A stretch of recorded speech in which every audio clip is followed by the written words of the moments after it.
ವಿಧಾನ ಪರಿಷತ್ ಚುನಾವಣೆಯಲ್ಲಿ ಬಿಜೆಪಿಯಿಂದ ಅಡ್ಡ ಮತದಾನ ನಡೆದಿದ್ದಕ್ಕೆ ಹೈಕಮಾಂಡ್ ನಾಯಕರು ರಾಜ್ಯ ನಾಯಕರ ಮೇಲೆ ಗರಂ ಆಗಿದ್ದಾರೆ. ಬಿಜೆಪಿ ಜೆಡಿಎಸ್ ಶಾಸಕರ ಅಡ್ಡ ಮತದಾನ ಮಾಡಿದ ಪರಿಣಾಮ ಕಾಂಗ್ರೆಸ್ಗೆ ಹೆಚ್ಚುವರಿಯಾಗಿ 11 ಮತಗಳು ಬಂದಿದ್ದು ದೋಸ್ತಿಗೆ ಬಿಗ್ ಶಾಕ್ ಸಿಕ್ಕಿದೆ. ಬಿಜೆಪಿ ಅಡ್ಡ ಮತದಾನ ಮಾಡಿದ್ದಕ್ಕೆ ರಾಜ್ಯ ನಾಯಕರ ಮೇಲೆ ಹೈಕಮಾಂಡ್ ಕೆಂಡಾಮಂಡಲವಾಗಿದ್ದು ವರದಿ ನೀಡುವಂತೆ ಸೂಚಿಸಿದೆ. ಪರಿಷತ್ ಚುನಾವಣೆಯಲ್ಲಿ ತಮ್ಮ ಶಾಸಕರ ಮತಗಳು ಅಸಿಂಧು ಆಗಬಾರದು ಎಂದು ಕಾಂಗ್ರೆಸ್ ಮತ್ತು ಜೆಡಿಎಸ್ ಪಕ್ಷಗಳು ಶಾಸಕರನ್ನ ರೆಸಾರ್ಟ್ಗೆ ಕರೆದುಕೊಂಡು ಹೋಗಿದ್ದುವು. ಅದರಲ್ಲೂ ಕಾಂಗ್ರೆಸ್ ಅಣುಕು ಮತದಾನ ಮಾಡಿ ಶಾಸಕರಿಗೆ ಓಟಿನ ಬಗ್ಗೆ ಪಾಠ ಮಾಡಿತ್ತು. ಇನ್ನೊಂದು ಕಡೆ ಬಿಜೆಪಿ ಶಾಸಕರ ಮೇಲೆ ನಂಬಿಕೆ ಮತ್ತು ಅಡ್ಡ ಮತದಾನದ ಭೀತಿ ಇರದ ಕಾರಣ ರೆಸಾರ್ಟ್ ಕರೆದುಕೊಂಡು ಹೋಗಿರಲಿಲ್ಲ. ಆದರೆ ಫಲಿತಾಂಶ ಪ್ರಕಟವಾದ ಬಳಿಕ ಬಿಜೆಪಿ ಶಾಕ್ ಆಗಿದೆ.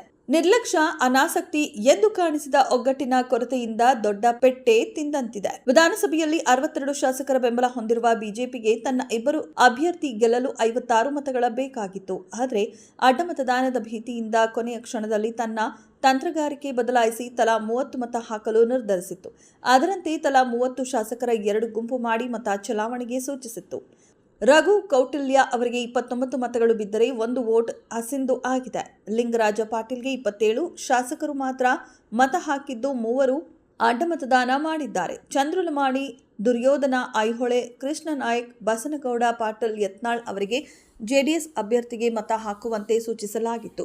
ಜೆಡಿಎಸ್ ಅಭ್ಯರ್ಥಿ ಗೋವಿಂದರಾಜ್ ಅವರಿಗೆ ನಿಗದಿ ಪ್ರಕಾರ 18 ಮತಗಳು ಬೀಳಬೇಕಿತ್ತು. ಆದರೆ ಕೇವಲ 14 ಮತಗಳು ಮಾತ್ರ ಬಿದ್ದಿವೆ. ಪರಿಷತ್ ಚುನಾವಣೆ ಗೌಪ್ಯವಾಗಿ ನಡೆಯುವ ಕಾರಣ ಯಾರು ಅಡ್ಡ ಮತದಾನ ಮಾಡಿದ್ದಾರೆ ಎನ್ನುವುದು ತಿಳಿಯುವುದು ಕಷ್ಟವಾಗಿದೆ.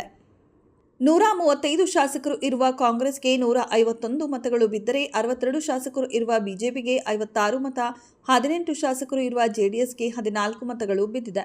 ಲೆಕ್ಕಾಚಾರದ ಪ್ರಕಾರ ಕಾಂಗ್ರೆಸ್ಗೆ ಅಧಿಕೃತವಾಗಿ 135, 2 ಸಹ ಸದಸ್ಯರು, 1 ಸರ್ವೋದಯ ಕರ್ನಾಟಕ ಹಾಗೂ ಬಿಜೆಪಿಯ ಉಚ್ಚಾಟಿತ 2 ಶಾಸಕರು ಮತಗಳು ಸೇರಿ ಒಟ್ಟು 140 ಮತಗಳಷ್ಟೇ ಬೀಳಬೇಕಿತ್ತು. ಆದರೆ 5ನೇ ಅಭ್ಯರ್ಥಿ ವಿನಯ್ ಕಾರ್ತಿಕ್ ನಿರೀಕ್ಷೆಗೂ ಮೀರಿ 32 ಮತಗಳನ್ನು ಪಡೆದು ಎಲ್ಲರನ್ನ ಹುಬ್ಬೇರಿಸಿದ್ದಾರೆ.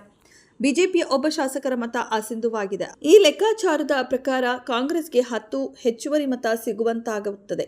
ಆದರೆ ಕಾಂಗ್ರೆಸ್ಗೆ 11 ಹೆಚ್ಚುವರಿ ಮತ ಸಿಕ್ಕಿರುವುದರಿಂದ ಇನ್ನು 1 ಹೆಚ್ಚುವರಿ ಮತ ಬಿಜೆಪಿಯಿಂದ ಹೋಗಿದೆಯೇ ಅಥವಾ ಜೆಡಿಎಸ್ನಿಂದ ಹೋಗಿದೆಯೇ ಎಂಬ ಪ್ರಶ್ನೆ ಎದ್ದಿದೆ. ವಿಧಾನ ಪರಿಷತ್ ಚುನಾವಣೆಯಲ್ಲಿ ನಮ್ಮ ಅಭ್ಯರ್ಥಿ ಗೆಲ್ಲುವುದಿಲ್ಲ ಎಂದು ಗೊತ್ತಿದ್ರೂ ಶಾಸಕರ ಒಗ್ಗಟ್ಟು ಮತ್ತು ಪಕ್ಷನಿಷ್ಠೆಯ ಪರೀಕ್ಷೆಗೆಂದು ಜೆಡಿಎಸ್ ತನ್ನ ಅಭ್ಯರ್ಥಿಯನ್ನು ಕಣಕ್ಕೆ ಇಳಿಸಿತ್ತು. ಮಿತ್ರ ಪಕ್ಷ ಬಿಜೆಪಿ ತನ್ನ ಹೆಚ್ಚುವರಿ ಮತಗಳನ್ನು ಎಷ್ಟು ಪರಿಣಾಮಕಾರಿಯಾಗಿ ವರ್ಗಾಯಿಸುತ್ತದೆ ಎಂಬುದನ್ನು ತಿಳಿದುಕೊಳ್ಳಲು ಕುಮಾರಸ್ವಾಮಿ ಈ ನಿರ್ಧಾರ ತೆಗೆದುಕೊಂಡರು.